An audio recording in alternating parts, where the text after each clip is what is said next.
उन्हाचा पारा वाढल्याने खरीप पिकास पाणी देण्याची लगबग। नाशिकच्या नांदगाव परिसरात गेल्या आठवड्यापासून थंडी कमी होऊन उन्हाच्या तीव्रतेत वाढ झाल्याने लागवड केलेल्या कांदा, गहू पिकांना पाणी देण्याची गरज वाढली असल्याने शेतकरी रात्रपहाट करून खरीप पिकांना पाणी देण्यास व्यस्त झाल्याचे दिसून येते। मागील पावसाळा चांगला झाला असल्याने जानेवारी अखेरपर्यंत थंडीचे प्रमाण चांगले होते। विहिरींच्या पाण्याची पातळीही चांगली होती। त्यातच अधूनमधून ढगाळ वातावरणामुळे पिकांवर मोहा, करपा रोग दिसत असल्याने शेतकरी धास्तावला आहे। या रोगामुळे उत्पादन घटण्याची शक्यता आहे। उन्हाची तीव्रता वाढल्याने जमीन कोरडी होत असल्याने पिकांना लवकर पाणी द्यावे लागत आहे। यात वीज वितरणकडून वीज पुरवठा सुरळीत होत असल्याने शेतकरी समाधान व्यक्त करत आहेत।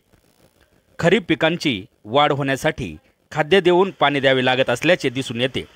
त्यातच पुन्हा थंडी कमी होऊन उन्हाची तीव्रता वाढली असल्याने कांदा, गहू पिकांना पाणी देण्याची शेतकऱ्यांची लगबग सुरू आहे।